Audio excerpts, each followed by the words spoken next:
Buenas tardes o buenos días, donde se encuentren en el interior de la República Mexicana o donde nos puedan visitar desde este planeta Tierra. Mi nombre es Pedro Rocha, responsable del Comité de Educación a Distancia y Virtual de la Relate. Darle la bienvenida a esta séptima jornada nacional de nuevas tendencias de tecnología educativa en México en su versión 4.0.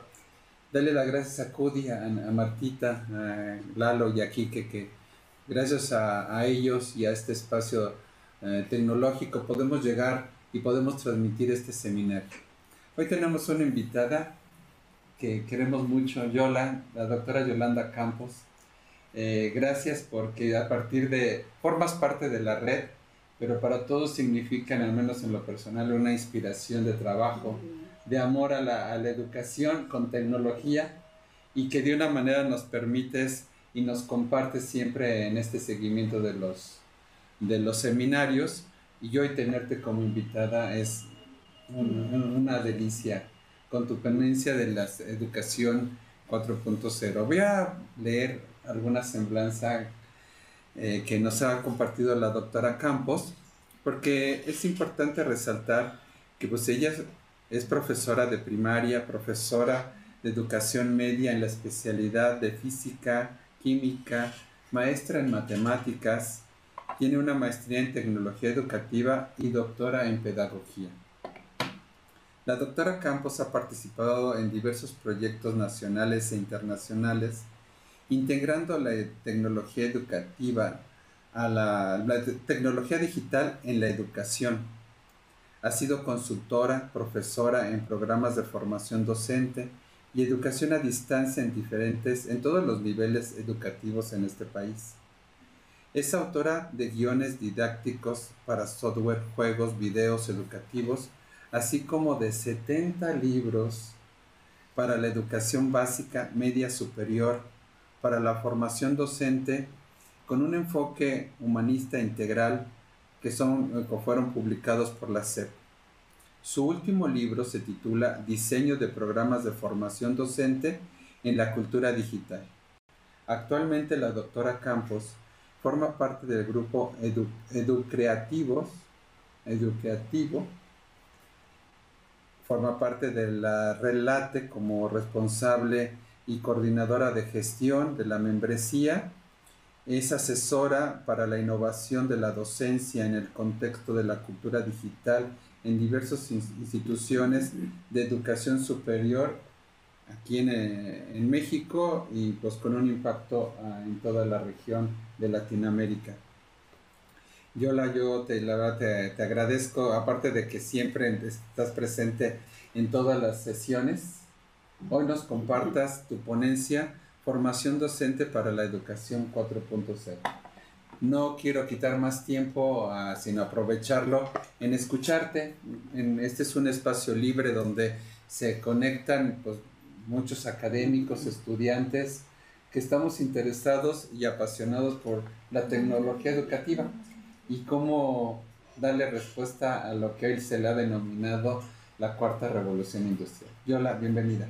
Pues muchas gracias, Pedro, realmente es un gusto para mí poder compartir contigo, con todos ustedes, estos momentos. Le doy gracias a Cudi, a la Relate, por esta invitación que significa mucho para mí porque estoy muy deseosa de compartir algunas experiencias. Bienvenida.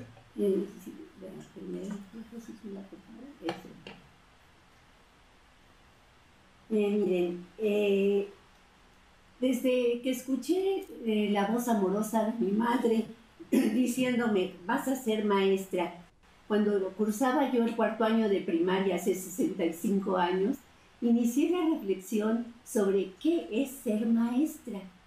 ¿Para qué el maestro enseña y el estudiante aprende? ¿Cómo enseñar para que los estudiantes aprendan?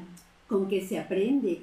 Y al mismo tiempo que apoyaba a mis maestras en diversas tareas como la atención a grupos, apoyar a compañeros en el aprendizaje de la matemática, organizar las ceremonias escolares, a repartir los desayunos escolares. En todas esas actividades yo me fijaba mucho como lo hacían mis profesores. Desde entonces, como estudiante, profesora, formadora de docentes en todos los niveles educativos de la República Mexicana, he tenido la bella oportunidad, en concordancia, de vivir las transformaciones históricas que han ocurrido en concordancia con las innovaciones tecnológicas emergentes, desde la educación 1.0 hasta la educación 4.0, ya que como seres humanos tomamos los límites de nuestra propia visión como los límites del mundo. Es a partir de mi experiencia, contrastada con evidencias de cambio en el comportamiento infantil, en la cultura y en el sistema educativo nacional, así como en la teoría educativa, que ahora formulo una serie de preguntas más que respuestas para orientar una propuesta que tienda a poner en el centro de la educación humanista integral a todo el proceso educativo, acorde con la educación 4.0, así como con la formación docente y la cultura que propician. Por cuestiones de tiempo pido su comprensión, me voy a ir rapidito, voy a saltar algunas cuestiones históricas para llegar a centrarme en lo que es la educación 4.0. Y pues así pasamos a lo primero. Yo desearía mucho que ahora partamos de entender algunos fundamentos. Estos fundamentos son el inicio para establecer algunas premisas claves sobre las que fundamento mi inquietud. La premisa 1, sobre educación. La educación ha sido y continuará siendo un proceso clave de la supervivencia y de la evolución de la humanidad. El ser humano es producto de la evolución del aprendizaje, la memoria, la inteligencia y la conciencia que se construyen mediante la educación. El aprendizaje es el proceso complejo que implica la transformación de datos en información, en conocimiento, en conciencia y autoconciencia, mediado por nuestros órganos perceptores, la tecnología disponible, las experiencias y las mediaciones dialécticas histórico-sociales, por creencias profundas, y así tenemos nosotros que los avances de la ciencia, entre otros también, nos van permitiendo miradas diferentes de la realidad. La inteligencia va seleccionando información, procesándola y transformándola desde la experiencia motriz a la prelógica y concreta para contar con elementos en los que inteligentemente se matematiza, se encuentran patrones, modelos de una realidad que se concientiza.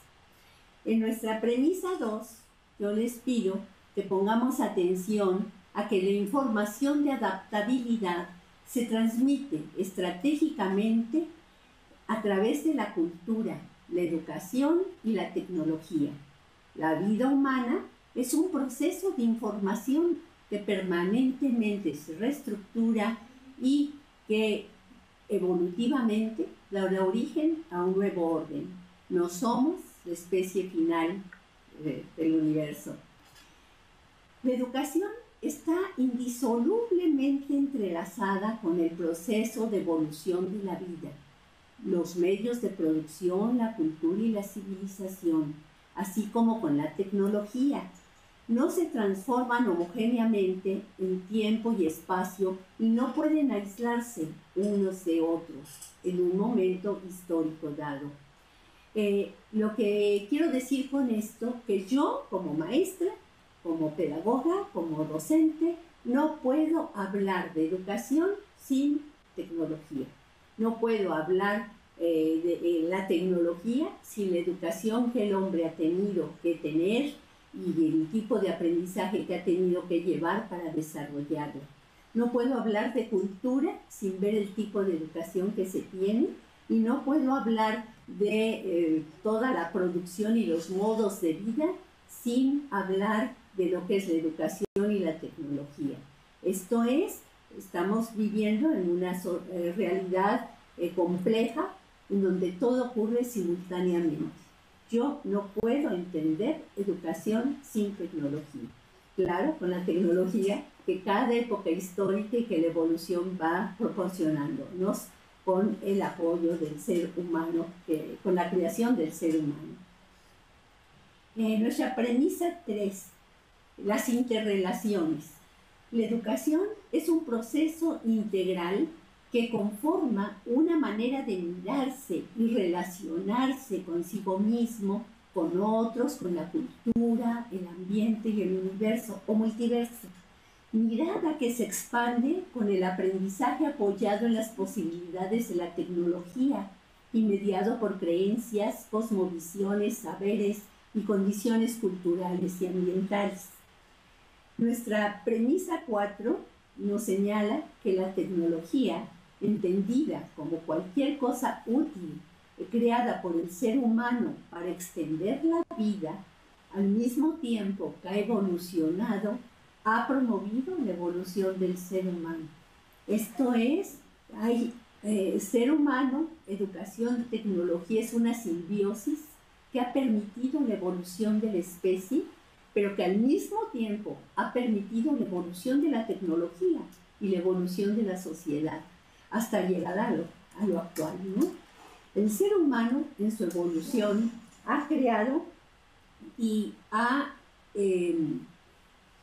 empleado la tecnología para satisfacer sus necesidades y capacidades trascendentes que caracterizan a la cultura y a la educación de cada época, con lo que los individuos y las sociedades han extendido su comprensión de la realidad única y diversa. Esto es, desde que el ser humano empieza en su evolución como tal, ha tenido una serie de necesidades y ha tenido que desarrollar una serie de capacidades que yo les llamo trascendentes porque han trascendido durante toda la evolución y tal parece que continuarán trascendiendo, en donde lo que ha variado es todo ese conjunto de interrelaciones dialécticas que han permitido una nueva mirada de la realidad que es única, pero que es diversísima, ¿no? Es diversa. Necesidades como menciona Abraham Maslow, las fisiológicas, necesidades de seguridad, necesidad de pertenencia, de autoestima, necesidad de autorrealización, que se resumen en la necesidad de supervivir, de expresarnos y de mantenernos conectados. Esto es así desde que el ser humano empieza hasta hoy. Es muy importante que reconozcamos este tipo de necesidades y de capacidades básicas. Como capacidades trascendentes podríamos destacar la capacidad para procesar información, para producir. Necesitamos producir, siempre. Toda la historia hemos necesitado comunicarnos de alguna manera, convivir, colaborar, crear, investigar, innovar, incluso disruptir, ¿verdad? Solucionar problemas conforme se profundiza en el conocimiento. La siguiente premisa es que la noción de realidad única y diversa va de la comprensión de la realidad física a la realidad mental que se ha extendido junto con el cerebro humano, que es capaz no solo de ejecutar acciones físicas, sino que de la acción física pasa a la acción y a la abstracción lógico-matemática que le permite encontrar patrones, nombrar, clasificar, ordenar los objetos del mundo. Esto ya es una cuestión mental, una vida mental que tenemos, en donde los conocimientos, las actitudes, nuestros valores se conjugan para hacer de nosotros esos seres que somos y ver la realidad de esa manera que la vemos, ¿no? Entonces, aquí vemos nosotros que en esta realidad que parece única, pues cada uno de nosotros es diverso porque cada uno ha cruzado por distintos caminos, ha tenido distintas experiencias y esas distintas experiencias le han permitido formular distintos conceptos, tener distintas emociones, distintos sentimientos, actitudes, valores y sobre todo estados de conciencia. Aquí otra cuestión importante es que en esa realidad única y diversa la vida ha evolucionado. A mí me encanta, soy fan de Max Tegmark del Instituto Tecnológico de Massachusetts, que en su libro Nuestro mundo físico es nuestro universo matemático, nos señala que el mundo, nuestro mundo físico es un gigante objeto matemático, ¿sí? Esto es, más que materia, materia oscura, más que energía, energía oscura y todos los demás componentes del universo, nuestro universo son patrones matemáticos, son patrones que se derivan de nuestra observación y que, aunque digamos, si es que no me gustan las matemáticas, lo siento, estás haciendo matemáticas, estás viendo lo que está cerca, lejos, estás encontrando el patrón del tiempo, de la posición, de la medida, del espacio, de la posibilidad. En todo instante tú estás viendo y haciendo uso de una observación del universo a partir de la observación de patrones matemáticos. Pero él también nos otro libro de él que se llama Vida 3.0. En este libro, Max Tegmark nos habla que la vida ha transitado por 3 grandes etapas. Que la vida 1.0, la primera etapa, es una etapa biológica, cuando la vida evoluciona su hardware y su software. Es decir, la vida evoluciona el cuerpo y evoluciona la mente. En un segundo escenario, es un escenario cultural. La vida evoluciona su hardware, pero diseña gran parte de su software. Es decir, ya sigue evolucionando nuestro cuerpo, pero ya nosotros empezamos a desarrollar más nuestra mente, nuestros conocimientos, nuestros aprendizajes, nuestra inteligencia. Empezamos ya a influir en ella y a darle forma. Y viene la etapa 3, la tecnológica, en donde ya la vida diseña su hardware. Ya puedo yo diseñar mi cuerpo y ya puedo diseñar mi mente, mi software, ¿no? Esto aquí Max Tegmark nos dice que la inteligencia artificial puede permitirnos llegar a la etapa 3.0 de la vida en este siglo. La tecnología nos está dando el potencial de florecer como nunca antes o de autodestruirnos. Por eso nos llama a mantener la conversación y a que trabajemos mucho sobre estos temas en educación.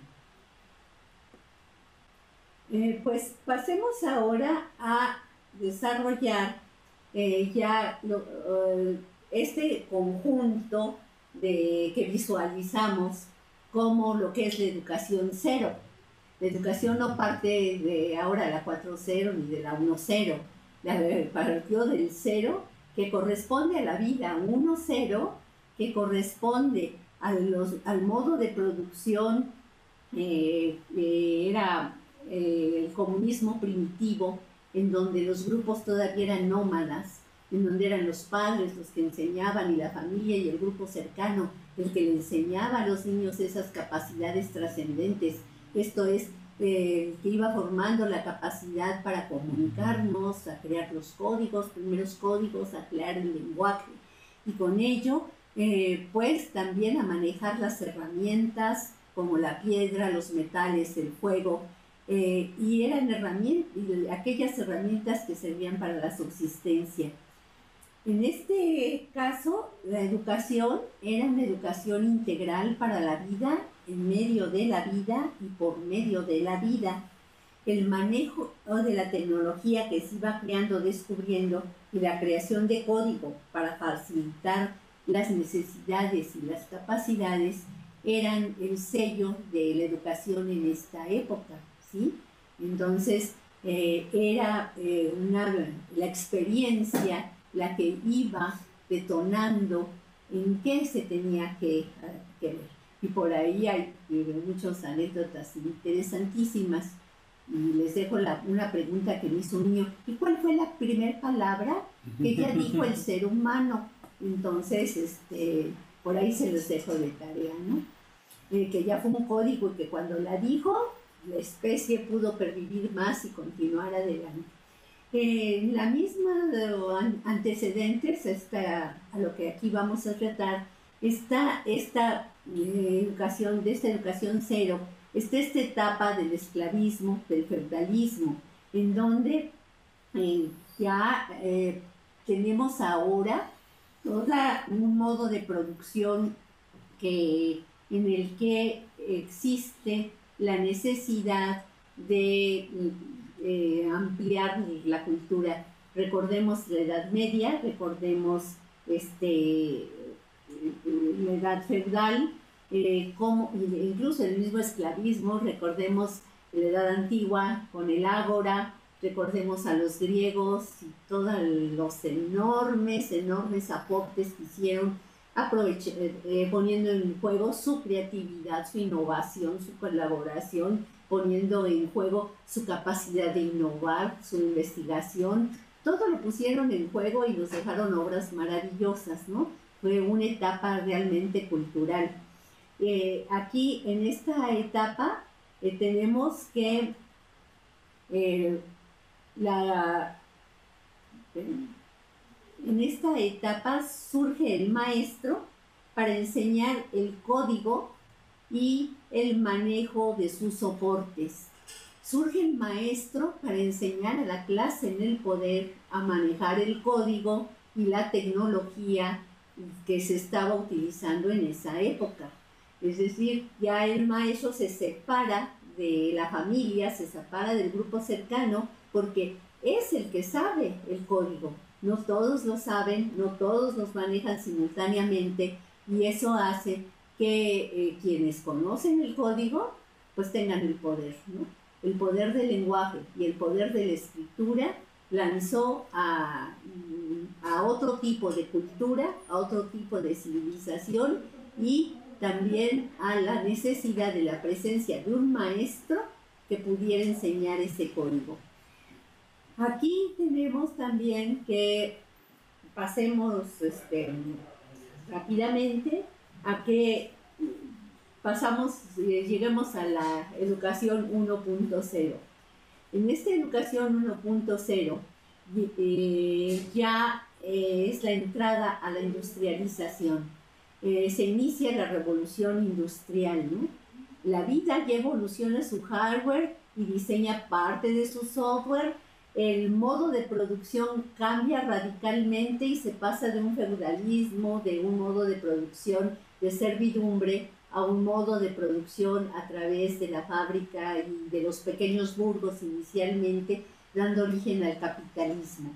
Dentro de ese capitalismo es que se inserta lo que es una tecnología, el uso de una tecnología que aprovecha la energía del agua, del viento, del motor del vapor, se inicia la imprenta, y la industria empieza a generar telares, transportes, ferrocarriles, ¿no? Y se inicia toda una revolución industrial 1.0, ¿no? Y la educación en esta época, pues, nace la escuela institucionalizada como hoy la conocemos.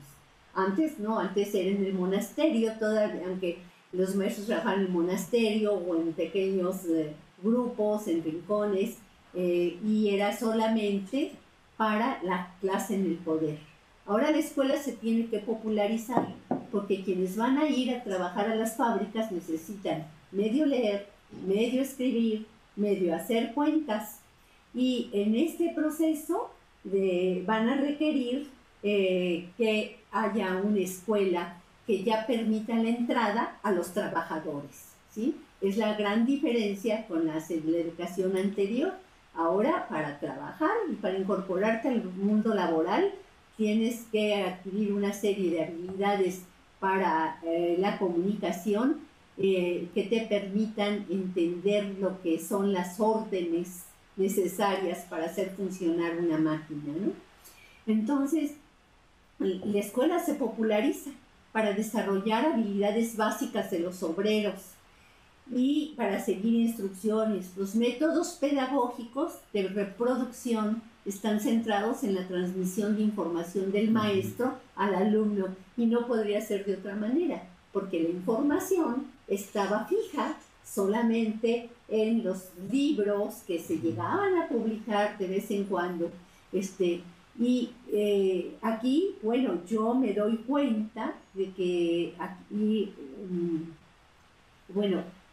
aquí yo les digo a los maestros siempre, ¿saben cuál fue la manera de que aunque fuéramos a la escuela, las clases populares, realmente fuéramos solo a aprender a medio leer, medio escribir y medio hacer cuentas y no avanzáramos mucho más allá?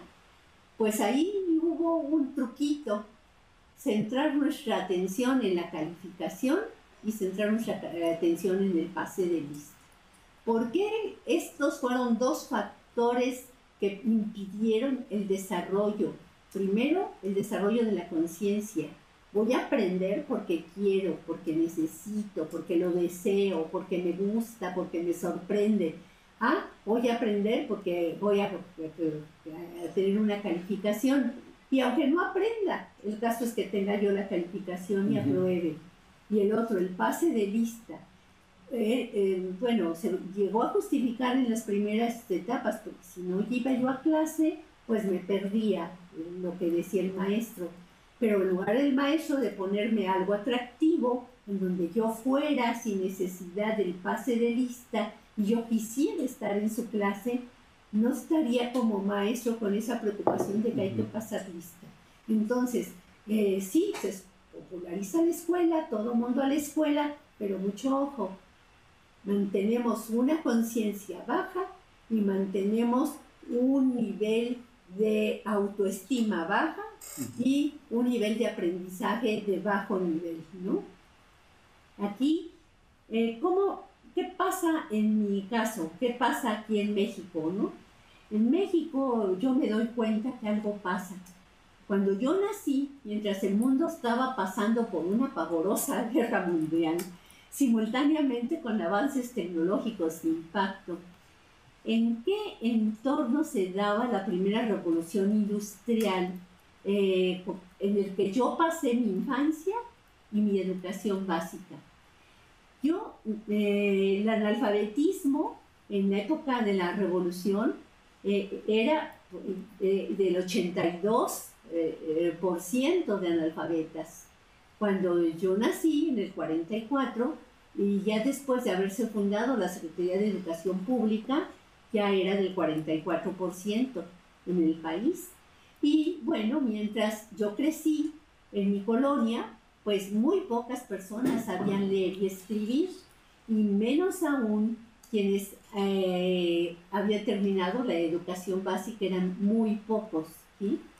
Mi casa era privilegiada, pues en la esquina de donde yo vivía ya había una toma de agua para traer agua.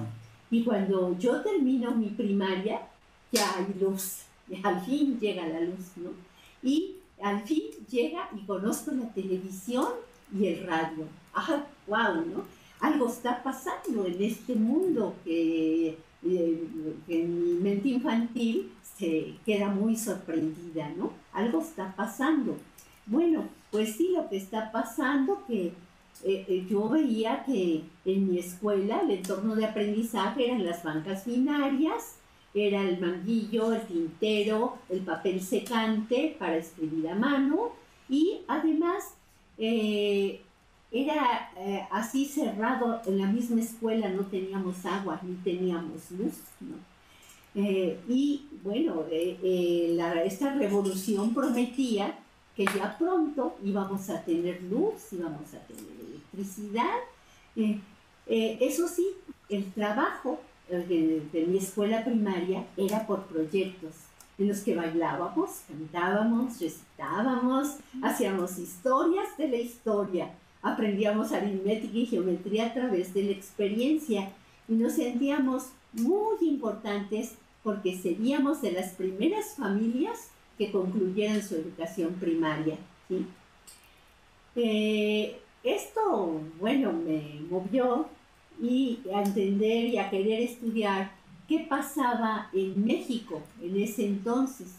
Les repito, en la Revolución Industrial, el 1.0 inició a fines del siglo XIX junto con algunos movimientos culturales importantes y con el 82% de analfabetismo en México.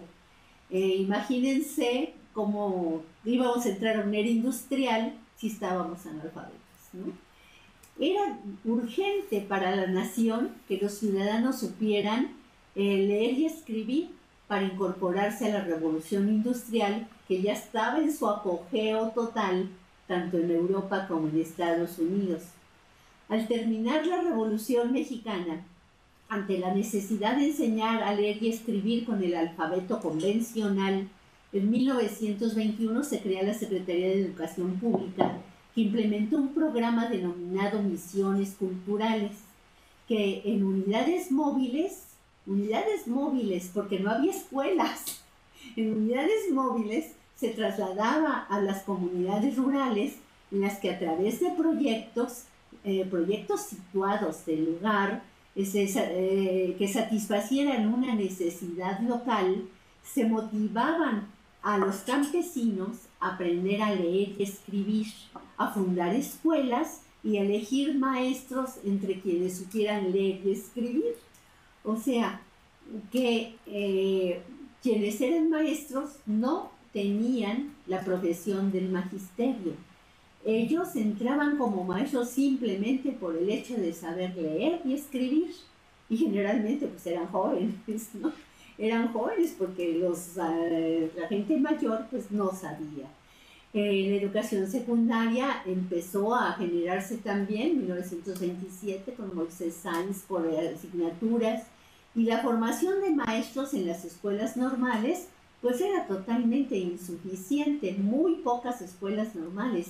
Incluso cuando yo estudié para profesora de primaria en la Escuela Normal Nacional para Maestros, aquí se formaba la mayoría de los maestros que iban a ir a provincia. Pocos nos quedábamos en Ciudad de México y los demás se iban a trabajar a provincia porque hacían falta escuelas normales en provincia. Y esos maestros que hacían falta porque no se daba abasto la escuela normal, eran reclutados como maestros quienes supieran leer, escribir, hacer cuentas y que tuvieran cierta vocación de enseñanza. Entonces, en 1945 tiene lugar una decisión importantísima, que los maestros que están en servicio y que no tienen la profesión y que habían sido reclutados con los conocimientos básicos, entraran a un proceso de formación profesional. Para ello, en 1945, se abre el Instituto Federal de Capacitación del Magisterio, que a través de un novedoso sistema de educación abierta y a distancia, era a distancia porque se enviaban los paquetes, se enviaban las lecciones, se enviaban los materiales y se enviaba por radio las lecciones para que los maestros en sus comunidades pudieran captarlas.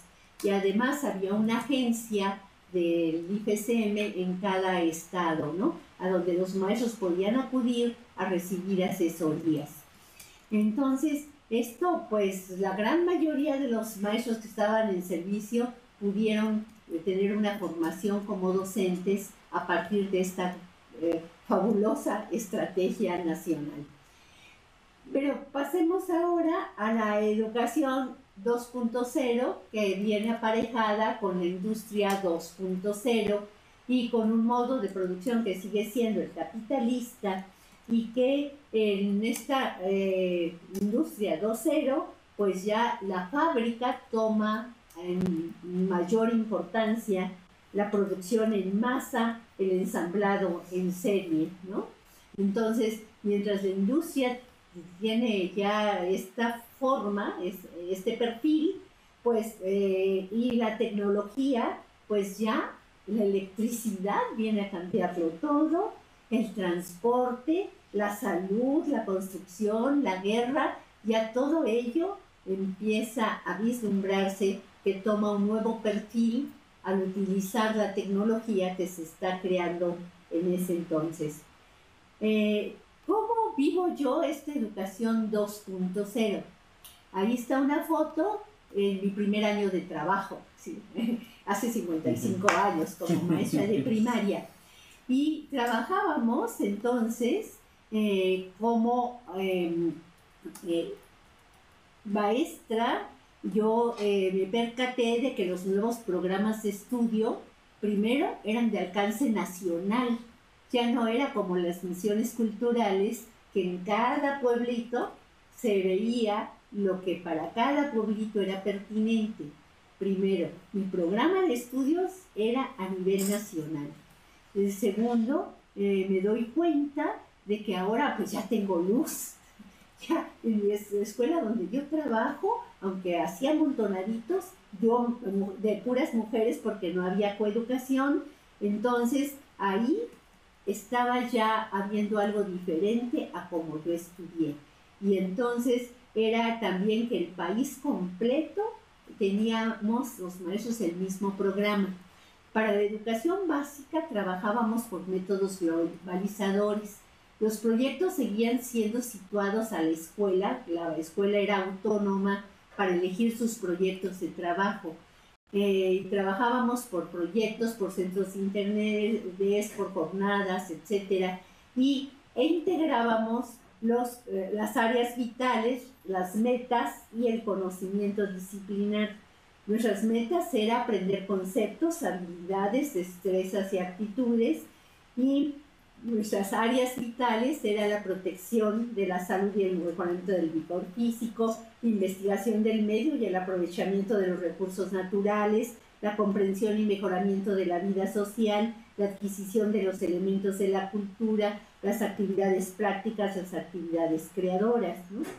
Y realmente la filosofía sobre la cual se basó todo este programa, que en México se le llamó el Plan de 11 años, que correspondió, pero así de lleno, a la segunda revolución industrial y a la educación 2.0, pues se hablaba de que ya teníamos nosotros los mexicanos que una puerta más amplia para todos los elementos locales y regionales. Se decía no a la domesticación de los educandos, sino a su armónico desarrollo, y se motivaba mucho la labor del maestro, ¿no? El libro de texto fue la clave para unificar la nación, ¿no? Unificar la nación a partir de unificar la educación. Hubo una preponderancia de la educación urbana y se olvidó la educación rural. La educación rural empezó a quedar desatendida, ¿no? La afirmación de la escuela industrial se daba dentro de las escuelas. Era en serie, educación en serie. Yo tenía en primer grado de primaria 80 alumnos a los que había que enseñar a leer y escribir. Y tenía en mis grupos de secundaria, cada grupo no era de menos de 80 alumnos, ¿no? Las pruebas objetivas que nos ayudaban a que la evaluación fuera menos laboriosa para uno como maestro. Y bueno, se crea desde la educación superior, en la educación básica, en la educación media superior, pues se nota que hay una desarticulación entre los niveles, y la desarticulación en la educación media superior entre la ofrecida dentro de las universidades y una muy poca que podría estar fuera de ellas, ¿no? Estaba más metida en las universidades. También pasándonos ahora a la educación 2.0, 3.0. Ya vamos ahora. En esta educación 3.0 seguimos evolucionando nuestra mente, seguimos evolucionando el aprendizaje, seguimos evolucionando nuestra manera de aprender. El modo de producción sigue siendo capitalista y la tecnología ya nos centramos, aparece la tecnología de la información y la comunicación y el desarrollo sucesivo de Internet con la web 1 o web de contenido, con la web 2 o web social, con la web 3 o web semántica. Entonces, esto apuntala una nueva manera de producir que ya se basa a que toda la industria entra a la era de la computación y de la automatización. Ya empezamos a ver hasta en las tienditas más de los rincones apartados una computadora para llevar sus estados de cuenta y empezamos a ver que por todos lados hay necesidad de la computación. También aquí vemos que la primera computadora que llega a México llega en 1958 y precisamente llega con fines de educación. Esta la trajo a la UNAM el doctor Sergio Beltrán y desde entonces pues en la universidad, en las universidades en general, pues ya se empieza a trabajar utilizando la computadora. Yo me doy cuenta de que algo está pasando en el mundo, porque mientras está pasando en las universidades, lo veo como algo que está ocurriendo, pero ya cuando lo veo con los niños, es que me digo, algo ya está pasando más fuerte, ¿sí?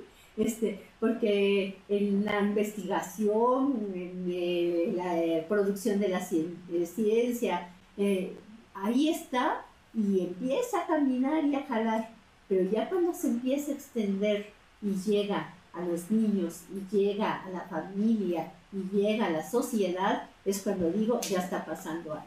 Yo me di cuenta que pasaba algo así cuando después de haber estado con las tarjetas perforadas y de haber hecho mis colas para que en la UNAM me leyeran las tarjetitas en el IMAS, bueno, pues de pronto, en 1983 mis hijos entran a un curso de computación y yo creí que les iban a dar solo historia de la computación, pero cuando nos llaman a la clase abierta, mis hijos están trabajando con una computadora chiquita, la Apple II. Entonces digo, aquí está pasando algo. Ya esta era de la computación ya llegó, ¿sí? Ya la están usando los niños, ya está aquí. Estas son las portadas de dos de mis libros que en ese entonces escribí, que se llamaban La matemática nos rodea. Ahí está mi hija, en 1983. Ella está con un robot Pascal del ingeniero José de Lerrán, que nos hizo favor de que pudiera yo ir a su casa para tomarle la foto a mi hija, ¿no? Entonces, desde los inicios de los 80, empezamos ya con esa idea de cómo transformar este tipo de educación que hemos tenido a una educación que se ve ahora enriquecida con la posibilidad del uso de la tecnología. Y en esto, bueno, pues generé yo personalmente todo el programa de matemáticas basándome en proyectos y situaciones didácticas que planeábamos, diseñábamos, usábamos juegos, hice juegos para todo, juegos de feria, juegos de mesa, juegos computarizados, juegos de deportes, todo. Empezamos con 64K para programarlos, luego ya con 512K, y cuando yo me quedé, pues hasta ahí vamos, ¿no? Pero sí, había juego y luego venía un proceso de matematización para construir nociones, luego se daba la necesidad de la permanencia o memorización para que quedaran los conceptos en el cuerpo disponible de conocimientos, y ahí venía todo un proceso de una ejercitación recreativa a partir del juego que los niños no lloraran porque ya estaban fastidiados de hacer 20 cuentas, sino que aquí me hacían 80 y me sentían porque estaban jugando, y la aplicación en distintos campos del conocimiento, ¿no? Entonces vimos que era otra manera de motivar, de enseñar, de utilizar la aleatoriedad, de utilizar la interactividad para que los aprendizajes pudieran ser más significativos, más emocionantes y causaran otra sensación más allá del fastidio, ¿no?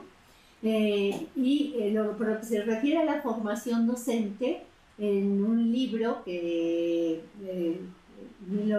yo lo escribo en el 2015, Redlate me hace favor de presentarlo en 2015, en 2017 se publica, que es el diseño de programas de formación docente en la cultura digital. En este libro yo sintetizo todo lo que fue la formación docente de 1980, cuando entra la computadora, al año 2015. O sea, toda esta etapa de la educación 3.0 y del apoyo computacional que hay en ella, y de la formación de maestros en esta etapa, empezando por el concepto de educación integral y transitando por lo que es todo un diagnóstico de cómo se encuentra la educación apoyada en tecnología, para derivar un modelo en donde el sistema hizo experiencias ejemplares, y en este modelo propongo un diseño de programas de formación docente en competencias informáticas y digitales para la educación integral. Muy pronto, gracias al apoyo aquí que nos da Judy y Redlate, lo van a tener ustedes en el portal de Redlate en su versión digital en PDF. Ahí encontrarán ustedes todos estos antecedentes y en cómo se hizo y cómo se concibió la formación docente en esta etapa, ¿no? Y pasemos ya a centrarnos en el tema de Educación 4.0, y llegamos al momento actual en el que emprenderemos una cruzada de análisis, discusión y propuesta de hacia dónde ir en la educación para formar al ser humano integral hoy, cuando se tienen avances significativos en la vida, en la evolución de la vida, que pasa a una etapa en donde ya somos capaces de empezar a diseñar nuestro cuerpo, agregándole extensiones en nosotros mismos, en donde ya somos capaces de modificar nuestra inteligencia y de avanzar más en nuestra inteligencia, y donde ya contamos con la Web 4 o Web inteligente que le llamamos, ¿no? Y en donde la tecnología digital pues ya se centra más en cuestiones como todas las ciencias de la computación y la inteligencia artificial. Enseguida las enumeraré con ellos, ¿no? Y la industria 4.0, esta industria 4.0 que ya está utilizando sistemas ciberfísicos y la inteligencia interconectada. Sabemos que esta educación 4.0 pues tiene sus orígenes en la obra de Claude Shannon, de Alan Turing, Marvin Minsky, muchos más, que abrieron el camino hacia la comprensión de una nueva realidad extendida, al replantear el concepto de información y su tratamiento. ¿Sí? Ese cambio en el concepto de información y entender las propiedades cuánticas de la información nos permitió que pasara la información de soportes fijos, e incluso soporte fijo con los discos o las memorias dentro de las máquinas, a una información que podía estar simultáneamente en todo tiempo, en todo lugar, y ser utilizada para todo tipo de contenido, ¿no? Hoy el mundo se encuentra ocupado en darle su lugar y en continuar la investigación y la aplicación de este código digital en inteligencia artificial y de la industria 4.0. En el caso del Instituto Tecnológico de Massachusetts, por ejemplo, a principios de este año, lo que hizo fue modificar todo todo su currículum, de todas las asignaturas, de todos sus programas educativos para integrar la inteligencia artificial.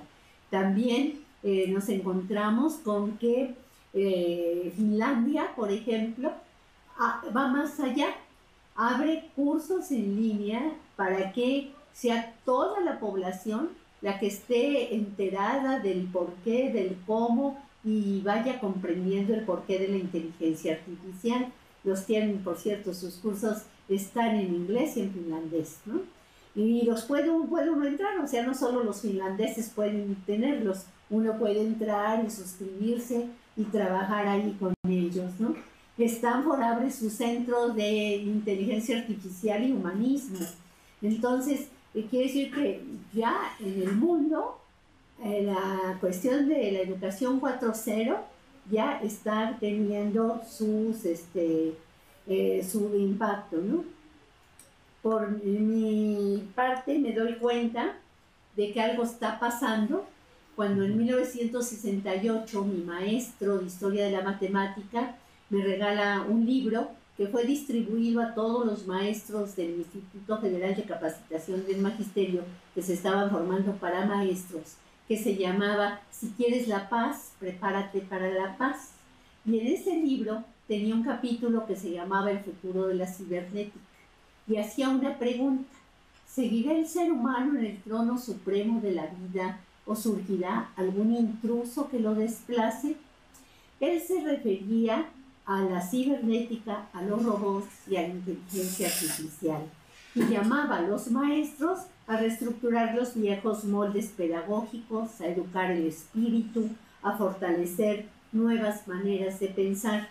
Entonces, aquí yo empiezo a darle seguimiento a esto y veo cómo en las universidades nacionales e internacionales esto empieza a tomar forma, empieza a fluir.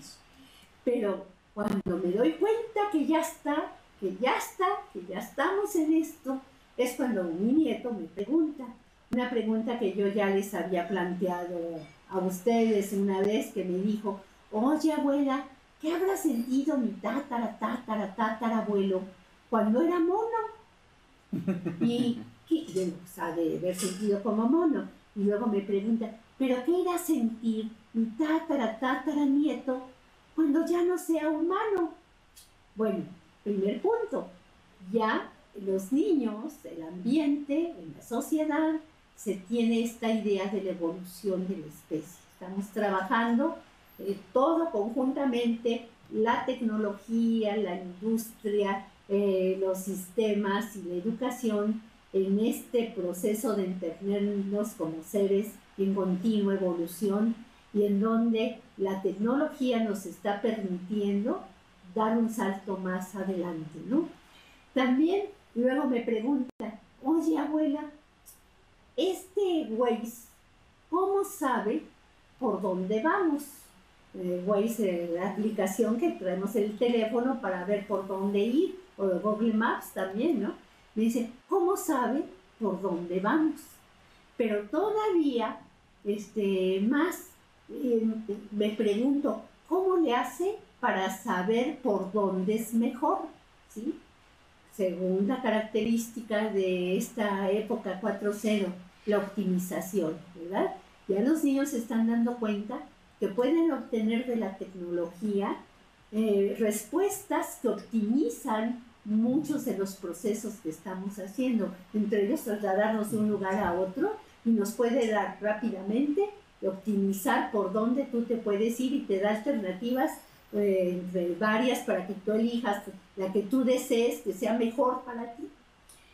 Luego me hace otra pregunta, me pregunta: oye, abuela, yo me pregunto si en la siguiente versión del iPad podrá estar toda la información del universo, y si yo la puedo encontrar sin necesidad de buscarla. Pues está hablando ya del aprendizaje adaptativo. Yo ya casi ni busco cuando abro mi YouTube, porque ahí me está recomendando exactamente los videos que yo quiero tener. o que me interesan, que son de mi interés. ¿Por qué? Porque está la tecnología que a partir de mi cuenta está aprendiendo de mis datos y es capaz de saber cuáles son mis preferencias y sin que yo las busque, tenerlas ahí. Es decir, los niños ya se están dando cuenta de eso, ¿no? Y para comprar artículos, para hacer comercio, para hacer promoción, propaganda, cosas, ya se utilizan nuestros datos que de alguna manera introducimos nosotros a partir de nuestra participación en Internet. Y luego me pregunta otro más interesante. Bueno, dejo estos tres porque son muchas preguntas, pero estas tres son cuestiones claves ahora para lo que es la educación 4.0. Hablar de entendernos, que todo está en movimiento, que simultáneamente que estamos respirando, está haciendo la digestión, estamos viendo, sintiendo el calor, que somos complejos y que todo está ocurriendo de una manera simultánea y que es con nuestra experiencia, con la captación que hacemos de datos y la transformamos en información, en conocimiento y en estados de conciencia, vamos evolucionando como seres humanos y como especie. También estamos hablando que requerimos optimizar los procesos y optimizar y dar soluciones que sean factibles y más óptimas a cuestiones complejas, ¿sí? Ya no nos presentan problemas lineales, sino generalmente son problemas complejos. De ahí que vamos a la interdisciplinariedad, a la multidisciplinariedad y a la transdisciplinariedad para abordar las cuestiones de conocimiento. Y estamos hablando también de lo que es el aprendizaje adaptativo, profundo, autónomo y a la personalización de la educación, ¿no? Y bueno, también me pregunta la hija de la doctora Marina Vicario, nuestra líder de la red de LATE, y estaba yo con ella y le digo, oye, Mari, ¿dónde quieres que vayamos de paseo? ¿Aquí, acá o allá? Estábamos en Boston y me sale la niña, pues yo quiero ir al Museo de Inteligencia Artificial. Bueno, pues vamos al Museo de Inteligencia Artificial y la niña tomando fotos, interesadísima en el tema. Quiere decir que sí es factible que ya los niños empiecen a entrar a todo este tipo de temas y de trabajo. ¿Y cuál es la tecnología para la industria 4.0? Aquí tenemos al Big Data y analítica de datos, a las analíticas de texto, audio, video y aprendizaje, a los sistemas de gestión del aprendizaje en línea, a la simulación e integración de sensores, a los robots autónomos, a la interconectividad integral y software de integración, a la ciberseguridad, a todo el trabajo en la nube, al trabajo de proyectos significativos utilizando nuevas metodologías de aprendizaje, a la realidad aumentada y todos ellos teniendo una partecita de inteligencia artificial que nos permite la autonomización, que nos permite la personalización y la adaptación, ¿no? Y las empresas y las instituciones, a cuales les llamaríamos que son 4.0.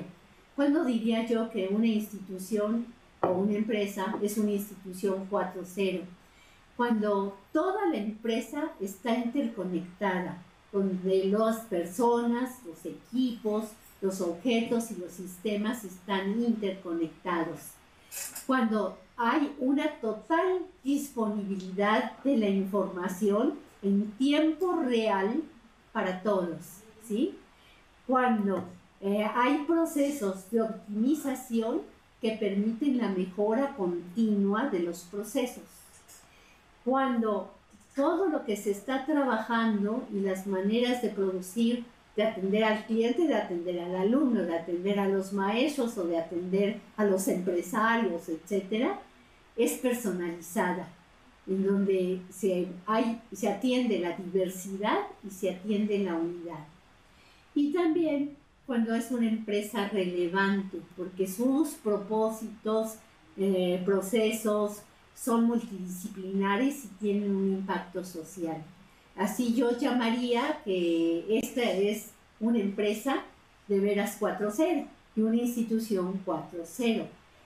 Yo les llamaría a ustedes a la reflexión, a ver si sus escuelas, donde ustedes trabajan, sus instituciones, con cuáles de estas características cumplen, para saber si realmente ya estamos caminando hacia una educación 4.0 y hacia una institución 4.0, en donde estemos todos interconectados, tengamos disponible toda la información y tengamos también toda todo lo que es la optimización de los procesos continuamente, y que estemos también, nuestra institución sea relevante por el tipo de proyectos de impacto que genera, ¿no?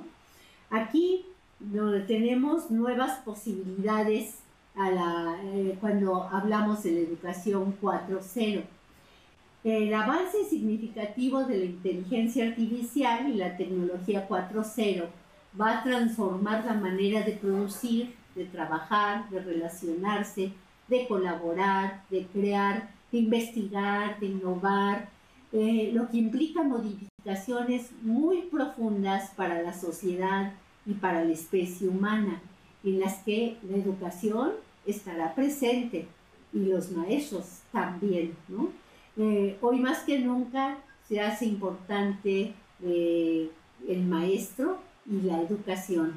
Son así un proceso central para que pueda darse toda esta revolución 4.0, ¿no?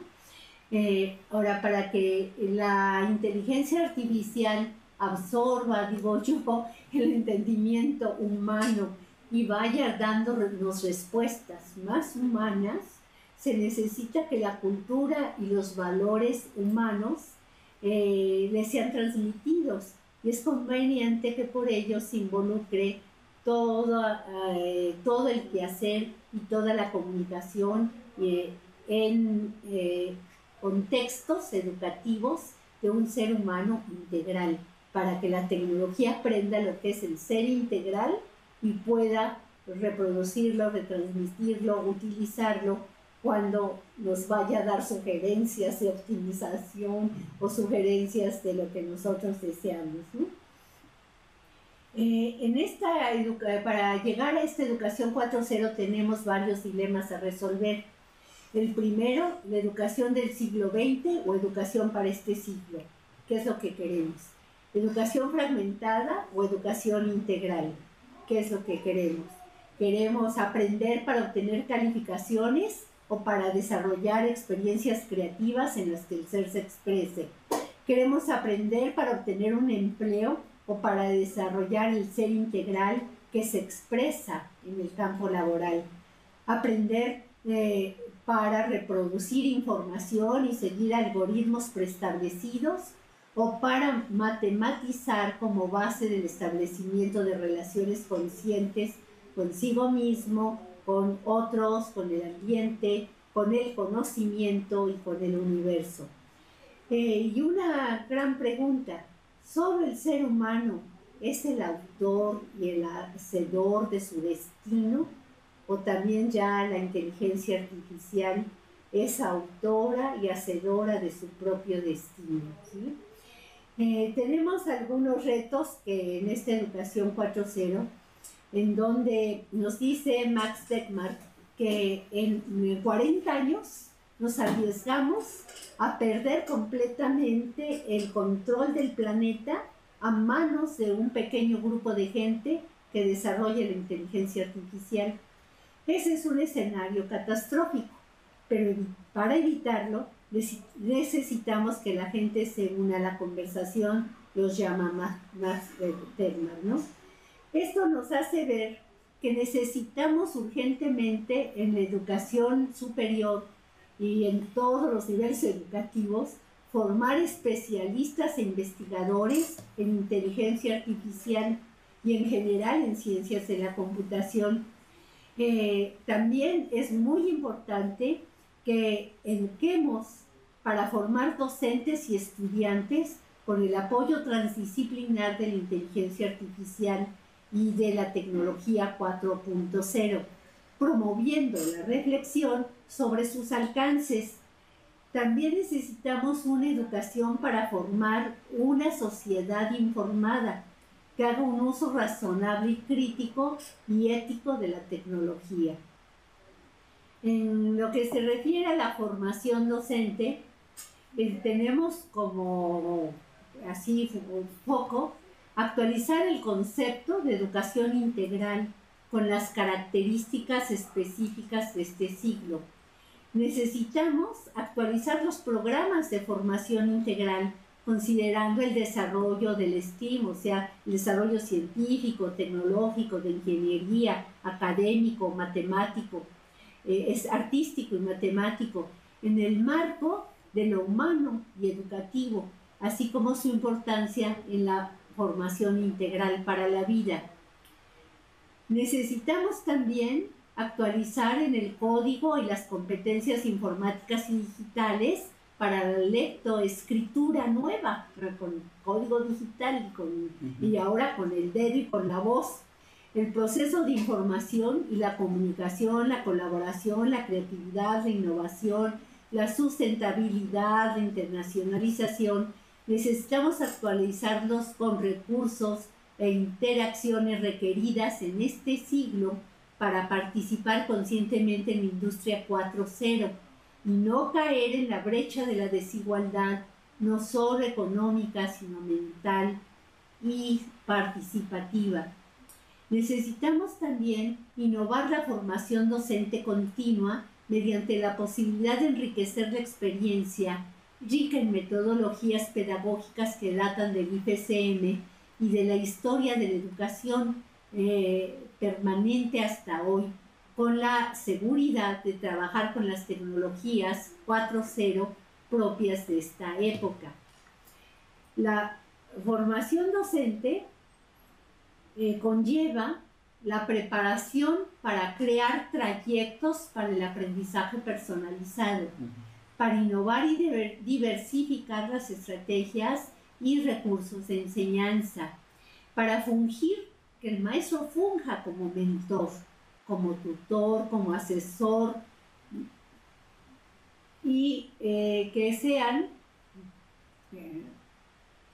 aquí lo estoy viendo, y que impulse sobre todo la creación de entornos de aprendizaje enriquecidos con nuevas posibilidades de interacción, de comprensión, de procesamiento de información y de creatividad, que aproveche el acompañamiento de tutores automatizados para no saturarnos de tanto trabajo. Nuestras preguntas frecuentes, bien establecidas.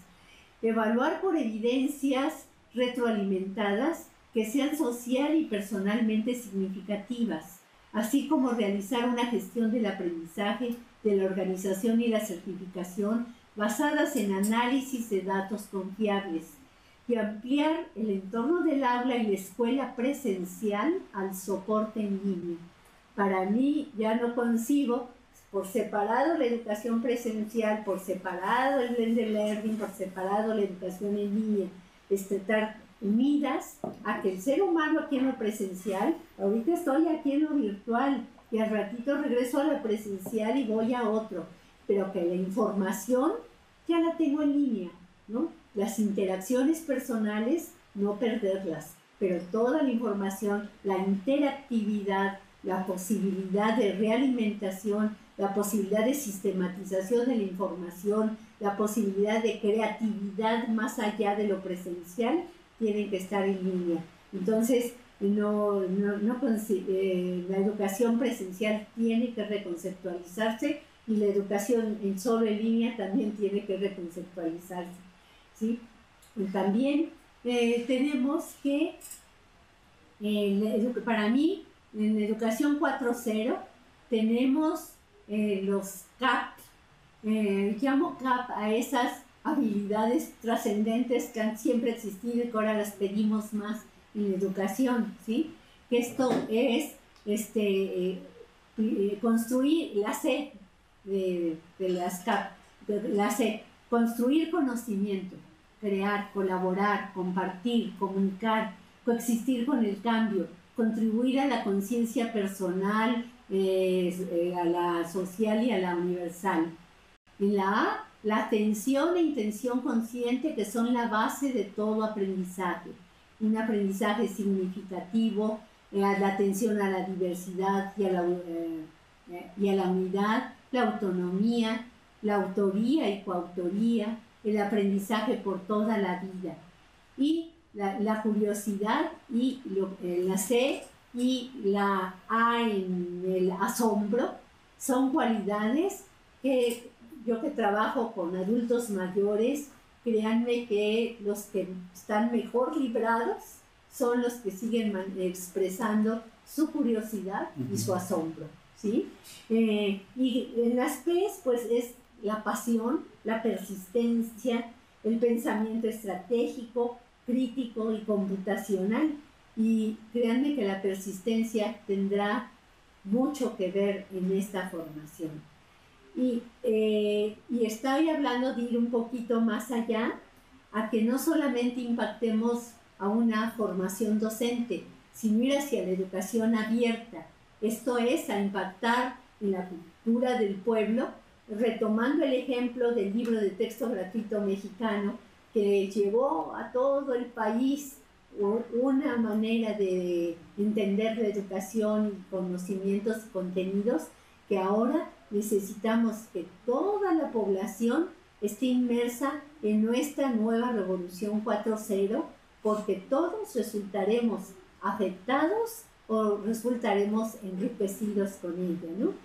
Entonces, y pues prever que ya estaremos muy pronto en la educación 5.0, en donde la vida y el ser que evoluciona, y que por ello, pues esta es la más importante conversación de nuestro tiempo, ¿no? Se nos dice ahí que ya la singularidad, como se le llamará a esta nueva revolución, pues ya está cerca. Ahí les recomiendo este libro de la singularidad está cerca, y que nos vayamos compenetrando en estos temas de la singularidad.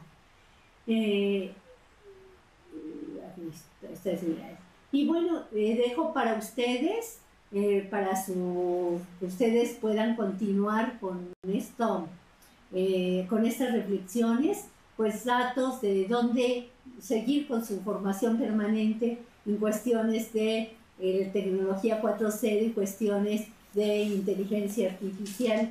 Ahí les va a quedar estas sugerencias, ¿no? De cursos en YouTube, de MOOCs en Finlandia, de la Universidad de la Singularidad, por ejemplo. También les dejo ahí algunas plataformas de e-learning que ya están trabajando con inteligencia artificial. Y para ir más allá, una bibliografía donde esta plática procuraré ponerla en un documento y basado en esta bibliografía que ahora que tienen ustedes a la mano. Y bueno, como conclusiones, la ignorancia humana sobre los procesos que subyacen a la inteligencia artificial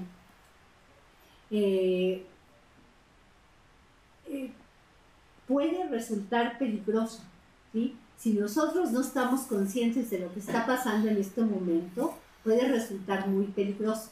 Max Tegmark nos comenta en su libro que el hombre descubrió el fuego, lo utilizó y estaba muy contento, pero provocó incendios. Pero el hombre crea el extinguidor, inventa el extinguidor y la salvamos, ¿no? Pero si nos equivocamos con la inteligencia artificial y en cómo estamos utilizando esta tecnología que ahora tenemos disponible, pues eso puede ser catastrófico, ¿no? Entonces puede resultar muy peligroso. Pero por otro lado, si conocemos sobre estos temas, sobre el impacto que se puede tener, pues eso abre nuevos enfoques y posibilidades para que el futuro sea mejor de lo que pensamos, ¿no? Peter Diamandis nos presenta una visión optimista de la evolución humana que llevará a la singularidad con el encuentro de formas exponenciales de solución a los problemas más importantes que ha enfrentado el ser humano. Ello requiere una nueva educación y la formación de maestros y la sociedad que expanda las ideas, métodos y manejos de herramientas para la educación integral de seres humanos libres y felices en el marco de la tecnología digital. Animar a docentes a descubrir la belleza y responsabilidad de su misión, formar estudiantes libres y felices con una educación integral que les permita expresar lo mejor de sí mismos en la cultura que les corresponde vivir, impactará la conciencia y con ello la educación que reconozca la unidad humana en el contexto universal. Doy a ustedes las gracias a Judy por la transmisión a Red Late, al doctor Pedro Rocha, a todos los chicos que nos hacen el favor de acompañar en la transmisión, y a todos ustedes por su presencia y su paciencia. Al contrario, Yola, somos nosotros los que te damos las gracias porque nos has hecho todo una historia. Además, tú eres la actriz, el centro, cómo lo viviste con tu familia, con tus compañeros. La verdad que eso lo hace más cercano, y pues ya vimos el libro de textos, aquellos que sí recordamos lo que nos tocó vivir en su momento. Pero hoy el gran reto, cómo nos llevas a la 4.0 y una visión que pues esto no es estático, esto es dinámico, y pues tenemos que estar enfrentando, puesto que ya está tu nieto, pero hay muchos sobrinos, nietos y la población. Aquí están los jóvenes que entran, regresan, y bueno, nosotros tenemos que estar. Mil gracias. Es importante mencionarles que está en un repositorio toda tu conferencia, porque sí va a ser de utilidad para consultas, y creo que esto es lo que también buscamos, que permee no nada más en los académicos, sino en nuestros estudiantes que estamos trabajando estos temas de tecnología educativa. Martita, por aquí tenemos algunos comentarios que nos puedes compartir. Sí, Marina Vicario nos escribe: qué bárbara Yolanda, siempre nos sorprendes, por ello eres formadora de formadores, nuestra pionera nacional por excelencia. Aunque puede resultar peligroso, no creo que debamos optar por la inteligencia, aunque sea artificial, como decía el doctor José Negrete. Yolita, tú que eres abuela y fuiste madre, dime por favor, ¿cómo podemos volvernos padres 4.0? Genial la pregunta. Genial. Mira, ¿cómo volvernos padres 4.0? Abuelos 4.0, sí. ¿Cómo volvernos maestros 4.0? ¿no? Para mí la fórmula siempre ha sido el niño, o el estar con los hijos, ¿no? Conocerlos, saber sus intereses, y sobre todo planteo que la educación no solamente es llegar al conocimiento, procesar datos, transformarlos, informarlos, conocer, sino transitar estados de conciencia. Y como padres, creo que para llegar a la 4.0, a la 5.0, a la 10.0, a la que sea, trabajar el estado de conciencia de nuestros hijos es fundamental, ¿sí? Y para ello, que nuestro hijo sepa que es un ser, quién es él, que sepa, que se reconstruya cada momento a sí mismo, quién soy, qué quiero, qué deseo profundamente, y que eso le permita saber qué quiere y no irse al engaño, no ser víctima de fraudes, porque sabe qué quiero, y si sé qué quiero no me salgo de ahí. Si sé quién soy, no me salgo de mi yo y busco mi yo y después de mi yo. Y si yo voy formándome un propósito de vida y no me salgo de mi propósito y lo busco con pasión, son tres características claves que como padres nos van a ayudar muchísimo. Porque si yo dejo a mi nieto o a mi hijo con la computadora solos, o con el iPad o con el teléfono solos, no se imaginan todo lo que van a estar buscando, viendo y haciendo.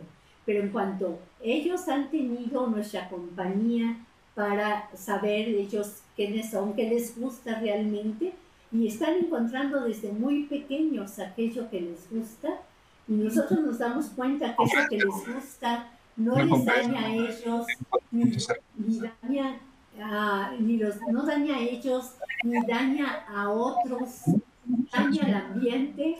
Entonces, adelante. Pero si te daña a ti, o te daña a otros, o daña al ambiente, detente, ¿sí? Replantéalo, reconstrúyete, porque vas a encontrar que tú vas a crecer y a vivir mejor y a ser más feliz a medida que tú creces, ¿no? Entonces, estamos los padres, los abuelos, en una etapa muy complicada, porque la información está ahí y cuando tienen los audífonos no sabemos qué están oyendo. Y cuando se encierran en su cuarto con su teléfono, no sabemos con quién están comunicándose. Entonces, lo único que nos queda a nosotros es la tranquilidad de saber que su formación familiar les ha dado las bases suficientes para saber elegir, ¿sí? Y eso yo lo veo claramente, repito con mi nieto, que voltea y le dice a la hermanita, oye, no veas eso, eso no te enseña. Ya cuando un niño dice eso, dices, estoy tranquila, sabe por dónde va. Cuando le dice a los compañeros, fíjate que ahí no vas a aprender nada, ya, mira, ve esto y aquí sí vas a aprender. Entonces, bueno, cada quien elige qué es lo que quiere, pero siempre y cuando no se dañe a sí mismo, ni daña a otros, ni daña al ambiente. Y eso son los aprendizajes más profundos que se tienen que dar en el seno de la familia, en el seno de la sociedad. No sé si alguien quiere hacer preguntas, tienen abiertos sí, micrófonos. Quien estamos en las... Elsa Fuello, la veo por aquí, le mando saludos. Están por allá también, bueno, allá de la Benemérita de Puebla. ¿Quién quiere compartir o sumarse a la ponencia de la doctora Campos? En lo que se animan podemos dar lectura a lo que se publicó en redes sociales. María C. Montero, querida Yola, gracias por ser una gran promotora de la formación docente, iniciando con tu propio ejemplo. ¿Podrías indicarnos aquello que debemos seguir considerando y no perder de vista en el fortalecimiento de la acción docente? ¿Aquello que no debe perderse de vista ante la diversificación de escenarios? Sí, ya, siempre que empiezo un curso, un taller, incluso a veces hasta una conferencia, empiezo preguntándole a los maestros que se digan a sí mismos y se contesten a sí mismos quién soy, cuál es mi deseo más profundo, cuál es mi propósito de vida, cuál es mi propósito como docente, para qué hago que aprendan mis estudiantes, ¿no? Esto lo vuelvo a repetir, así como con los niños, tenemos que ir actuando para incidir un poco, ir apoyándolos a la conformación de sus estados de conciencia, igual con el magisterio. Para mí, como maestros, no debemos perdernos en solo usar la tecnología porque qué padre, ¿no? Todo lo que me facilita, sino además de lo que me facilita, todo lo que me permite crear yo, todo lo que me permite expresarme como ser humano, todo lo que me permite contribuir con mi sociedad, con mis alumnos y con otros, ¿no? Entonces, son esas competencias, habilidades o capacidades trascendentes que nos definen como seres humanos y que no debemos perder. El amor a nosotros mismos, el amor a la vida, el amor a los otros, a nuestros semejantes, el amor a lo que nos rodea, el amor a cada instante de nuestra vida. El disfrute de nuestra docencia es fundamental.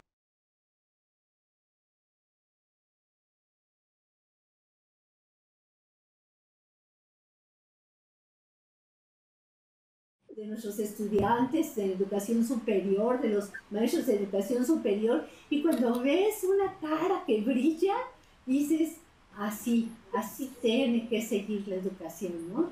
Y para ello, pues son nuestras estrategias, es el confiar en el otro, mucha confianza en nuestros estudiantes, es decirles a nuestros estudiantes, confío en ti y tú vas a hacer lo mejor que tú puedes y yo voy a hacer lo mejor que yo puedo, ¿no?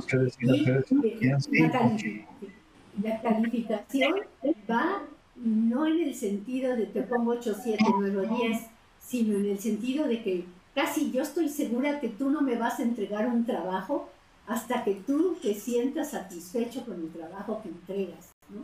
Hasta que tú mismo te autoevaluaste y dijiste, esto es lo mejor que yo puedo dar. Entonces, eso sería yo, no perder el sentido humano y la formación de la conciencia humana en el sentido de los valores humanos.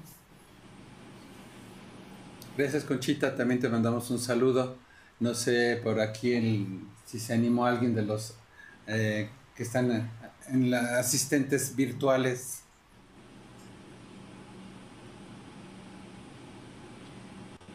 ¿No hay algún comentario para ir cerrando, Martita? María Conchita. María Conchita, sí, Conchita. Besos y abrazos de amor. Gracias a ti, Conchita. Gracias, Conchita. Pues en Facebook, sí, en Facebook hay un comentario de Mario Iglesias Aguilar. Gracias por esta exposición tan enriquecedora para establecer expectativas a futuro. Debemos adaptarnos a cada etapa de la tecnología capacitándonos. Así es. El siglo pasado fue un siglo maravilloso en cuestión de métodos pedagógicos. Se crearon métodos de proyectos, de jornadas, de centros de interés, de estudios de casos. La aportación de Piaget fue extraordinaria, ¿no? Pero era el siglo pasado y no existía toda esta tecnología con la que ahora tenemos. La constante es que esos mismos métodos los podemos seguir aprovechando hoy, pero muy ampliamente enriquecidos con la tecnología de hoy. Y si nosotros seguimos siguiendo el mismo método con la misma tecnología del siglo pasado, nos quedamos en la educación 3.0 o 2.0, ¿no? O 1.0. A veces. No, o desde antes en la 0. Pero si esos métodos ahora se enriquecen con otra mirada más profunda, más lejana, con las posibilidades de la tecnología de hoy, entonces sí estaremos entrando a un cambio educativo real. Ángeles Solórzano menciona, la doctora Yolanda nos invita a perder el miedo, a hablar de la conciencia y del amor en los contextos educativos. Todavía hay mucha resistencia en los entornos educativos a hablar sin tabús de estos temas e incorporarlos en el actuar docente. Sí, yo me encuentro sobre todo en educación superior con actitudes de este tipo cuando inician. Pero como yo cuando inicio, pues hago que se pongan de pie y que nos alejemos de todo y que en un momentito de meditación profunda sepamos que estamos en un espacio de aprendizaje compartido en donde si aprendemos va a estar transformándose en nuestro cuerpo, nuestra mente, y no solo la nuestra, sino en conexión con todos los demás. Y que en esas conexiones, para que fluyan, esa es la intención, el amor, el cariño con el que lo hagas, el entusiasmo que transmitas, lo que va a hacer que realmente se haga profundo el conocimiento. Entonces, mira, no he tenido grupo más amoroso que el último con el que trabajé en el Instituto de Geofísica, con geofísicos, de lineadura, etc. Pero tan amorosos que la verdad salíamos allí, cada sesión salíamos con mucho cariño, ¿no? Yo lo recuerdo con tanto cariño porque ahí hablamos de estos temas y no hubo ningún tabú y hablamos que es la conciencia del ser humano la que va a hacer que realmente aprendamos. No aprendemos porque nos quedamos a nivel de conocimiento y nuestros conocimientos no entran a nuestro estado de conciencia. no entran porque ponemos esos límites a que en esa conciencia es el amor, es la compasión, es el estado de bienestar lo que nos está moviendo para que podamos fluir. Entonces, el aprendizaje no fluye si no llega a estados de conciencia. Yola, nos dejas un aprendizaje de vida, porque nos queda claro que las tecnologías no lo es todo. Y la formación docente de nuestros profesores, pues, y con ese entusiasmo que tú nos transmites, nos dejas pues, muy alto el reto para todos aquellos que estamos en esta labor de formación. La verdad que esto te lo queremos agradecer en esa pasión que tienes y que le transmites a todos nosotros, ¿no? Me gustaría ir cerrando por tiempo, la verdad que la ponencia ameritaba para tal, y contigo, y agradecerles a todos su tiempo, su disposición, y que estos son los espacios de estas jornadas que seguiremos avanzando y compartiendo, y los invitamos allá a Puebla que algún día nos compartan experiencias, y es un espacio que la Red Late genera para todos nosotros como amantes académicos, apasionados y amorosos, como nos dice Yola, en la educación con la tecnología. Yo los invito a que la próxima sesión es desde el 18 de junio. Está invitado el maestro Bruno Hernández Levy de la Universidad La Salle, que nos va a platicar sobre la experiencia y la formación, utilizar el Internet de las Cosas en la formación 4.0. Perfecto. Ya les haremos llegar la invitación. Cerramos leyendo los últimos comentarios. Por favor, Martita. ¿Sí? Aquí, Elsa Fuello. Hoy aprendimos mucho. En realidad, conocer la historia nos permite identificar el contexto. Debemos aprender a adaptarnos al cambio, identificar nuestro ambiente y con esto evolucionar. Zulema del Carmen. Saludos desde Ensenada, Baja California. Gracias por su valiosa experiencia y conocimientos compartidos con nosotros. Gabriel. Saludos desde Chetumal, Quintana Roo. Gracias por compartir conocimiento, doctora. ¿No cree usted que el integrar o regresar a las clases de civismo, de ética, podrían favorecer a promover los estados de conciencia que usted bien comenta? Ordi, de IPN. Muchas gracias por compartir tus experiencias, doctora. Excelente plática. Rebeca Pérez Calderón. Muy buenas tardes. Muchas felicidades a mi maestra de maestras por su excelente conferencia. Relatar parte de su experiencia de vida en la evolución de las tecnologías de la información no tiene precio. Es muy enriquecedor. Por Facebook, Graciela Guillón. Qué interesante forma de analizar el recorrido escolar. Guillermina Jiménez Rasgado. Interesante tema, doctora Yolanda. Y agradecen la participación. Muchas gracias. Mil gracias, Yolanda. Pues muchas gracias a todos ustedes. Gracias a Cudi, a Martita, a Lalo y a Kike que nos apoyan. Y estará montado la conferencia de la doctora Campos, y que también sea de utilidad para nuestro trabajo de diario con nuestros docentes y académicos. Mil gracias y muy buena tarde que tengan todos ustedes. Hasta luego. Adiós, Elsie. Adiós.